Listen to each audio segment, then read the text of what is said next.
Tere tulemast siis minu kanalile, minu nimi on Rutt. Tänane teema on siis nendele inimestele, kes on suht värskelt hakanud oma uue kaaslasega nii-öelda ütleme koos elama, jah? Kes juba on suhteliselt värskelt elab oma uue kaaslasega koos. Et te veel nii palju ei tunne üksteist, et kuidas te omavahel klapite nii-öelda kooselus. Ja vaatame, kuidas naine ennast tunneb selles olukorras, et ta elab nüüd uue partneriga koos, keda tegelikult ta veel ju ei tunne, on ju. Kuidas naine tunneb ennast?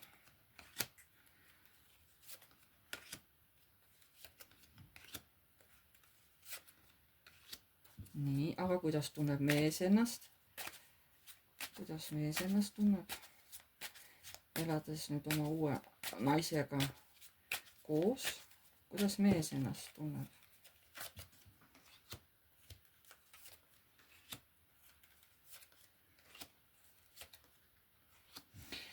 Ja, kuidas naine tunneb? Naisel on see olukord uudne, ta kohe nagu väljendab seda, samas ta armastab seda oma uut meest, ta nagu toetubki mehele, et ta usaldab seda oma uut meest, ta usaldab oma partnerit täielikult ja ta lasebki temal nagu olla see mees, nagu kes peres peabki mees olema. Mida mees tunneb või kuidas ta tunneb? Tema tunneb, et tema on oma õigel teel. Tema liigub edasi, selles mõttes, et koos oma uue naisega liigub edasi.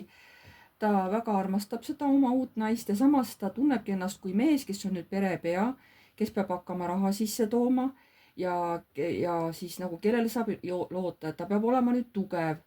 Ta peab nüüd juba nagu kahe inimese eest töötama, ükskõik kas naine käib tööl või ei käi, vahet ei ole. Mees tunneb, et tema on nüüd perepea ja tema vastutab nüüd kõige eest. Nii.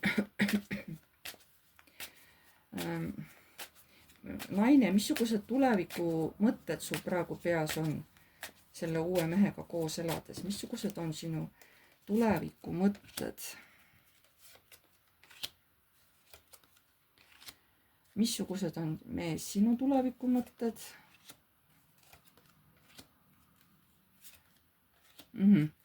Naine, tema ikkagi mõtleb, peaasi, et see armastus ikka kestaks nii-öelda elu lõpuni, on ju, aegade lõpuni. Et oleks seks ja kõik, mis selle juurde käib, on ju. Aga mees, tema mõtleb tööst, et peaasi, et mul töö otsa ei lõpe, et peaasi, et tööd jagub. Et ma ei kujuta ette, mis siis saab, kui mul tööd enam ei ole, et issa ma ei julge selle peale mõeldagi, on ju. Et mees on hästi keskendunud tööle, sissetulekule. Kuigi ta väidab, et ta naist armastab, aga tema on nüüd keskendunud nagu tööle, on ju. Aga naine nagu ikka elab pilvedes ja mõtleb praegu ainult armastuse peale. Nii. Aga kuidas sa naine mõtled nüüd, mida sa mõtled lapse suhtes? Kas sa tahad praegu saada omale last?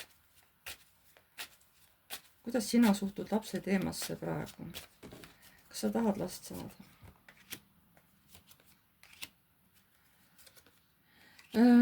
Mees, kas sina tahad last saada?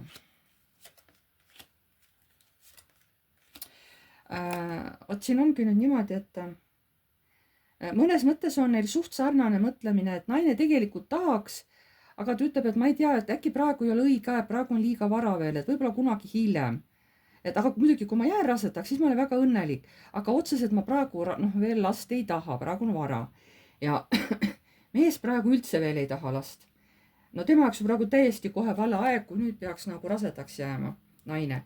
Aga kui naine jääb rasedaks, mis sa siis teed? Kui naine ikkagi jääb rasedaks, mis sa siis teed?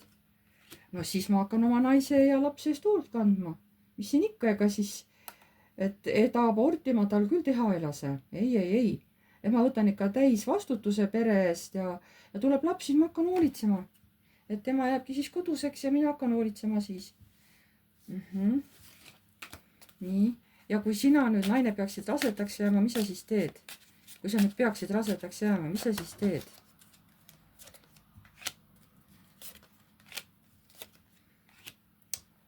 Ta oleks kurb. Ja tead, võimalik, et ta isegi ei jätaks seda last ellu. Kusjuures mees ei taha sihukest asja, on ju. aga naine mõtleb, et kui ma peaks jääma, kuigi ta siin ütleb jah, et aga ta oleks nagu kurb. Ta ikkagi ei tahaks praegu rasedaks jääda. Ja võib-olla ta äkki isegi läheks selle peale, et ta nagu katkestaks selle ära. Täiesti võimalik on, jah. Täiesti võimalik. No need on mõtted, eks ole, sest seda olukorda ei ole veel neil olnud elus. Aga mees võtab täis vastutuse, isegi kui laps tuleb, tema ei taha, et tehakse aborti. Ta ei ole üldse selle poolt, aga naine isegi juba mõtleb, et äkki peaks tegema. Ta võib-olla arvab, et ta ei suuda äkki nagu, et see on liiga suur vastutus hakata koos elama ja siis kohe nagu rasedaks jääda, see on nagu tema jaoks liiga suur. Ta nagu ei ole valmis naine selleks. Kas korteriga olete te rahul mõlemad, kus te elate? Aine, kas sina oled selle korteriga rahul, kus te elate? Nii, mees, kas sina oled rahul selle korteriga, kus sa elad? Naine on rahul. Ütleb, et temale väga meeldib, aga mees ei ole. Mees ütleb, ei, siin peab remonti tegema. Ma pean võtma aega ja vaatama, kuidas saab ja kuidas moraalsed olukorrad on ja tutvused ja kutsun ka nagu tegijad appi, et ei, et siin peab remonti tegema. Mees on nagu siukene hästi vastutustundlik siukene, aga naine nagu lepib kõigega, et ja, on ju. No mis mõttes lepib kõigega, aga noh ikkagi. Mida ma veel küsin? Tulegi praegu meelde, mida küsida.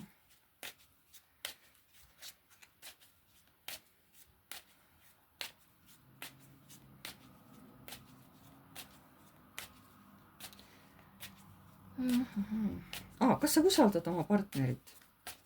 Kas sa usaldad oma partnerit, oma meest? Nii, aga kas sina, mees, usaldad oma naist?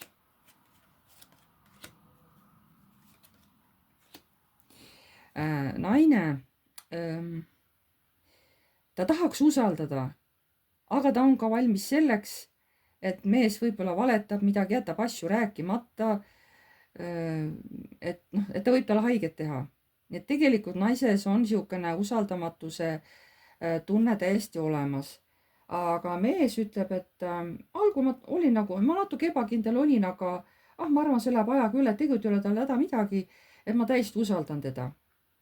Aga naine on jah siuke kõhklev. Mees suhteliselt usaldab.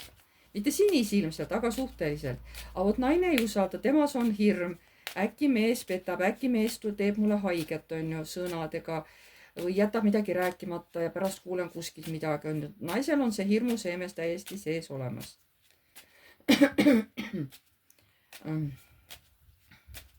Nii, naine, kas sa kavatsed oma mehele truu olla?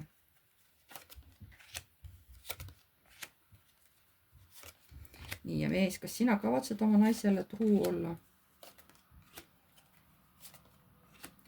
Nii, kas naine kavatseb truu olla? Ütleb esialgu küll, aga pärast vaatame. Oleneb, kuidas ta käitub. Kuidas me omavahel läbi saame. Aga mees ütleb, et loogiline, et ta on ju minu naine. Miks ma peaks kellegi teise peale mõtlema? Ta on ju minu naine. Ja praegu ma küll ei mõtle selle peale, ma peaks ta kuidagi petma, on ju. Et no võib-olla, kui tõesti läheb asi nii hapuks, on ju, et no siis võib olla, eks ole. Kui asi on päris nugade peal ja me üldse läbi ei saa, et siis võib olla. Aga üldse, et mehel ei ole kalduvust petta. Aga naine isegi võib. Kui tal hakkab igav juba ja kõik on liiga stabiilne, siis ta võib petta küll. Nii.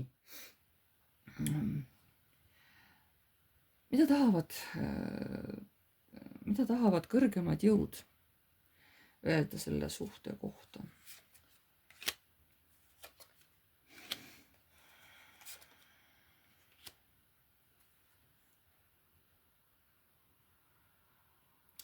Huvitav, et mehele on nagu tuleb, et ära kiirusta kodu loomisega. Huvitav, aga miks? Miks mees ei tohiks kiirustada kodu loomisega?